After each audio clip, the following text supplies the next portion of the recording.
বিধায়কদের সমর্থন বা বিরোধিতা এই সমস্ত কোনো কিছুর আগেই ঘোষণা হয়ে গেছে।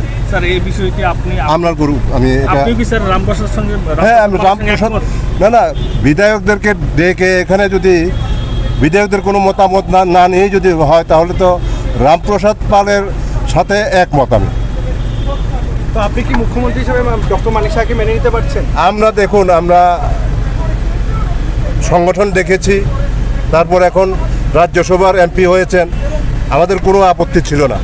কিন্তু এখন এতজন এমএলএ থাকার পরে একজন এমপিকে আবার চিফ মিনিস্টার করা হবে, আমাদের বিধায়কদের মধ্যে কি কোনো কেউ উপযুক্ত লোক নেই? তাহলে কি স্যার এই ডিসিশনটা আপনারা মানতে পারেন? আমরা মানতে পারি না। তাহলে কি নেক্সট পদক্ষেপ কি থাকবে? কি হবে এটা পরে বলা যাবে। স্যার কবে আমরা নাগাদ জানতে পারবো? পরে জানবেন, স্যার আজকে আগামীকালকে জানবেন। স্যার আজকে কোন বিধায়ক উপস্থিত ছিল? এখানে সবাই ছিলেন।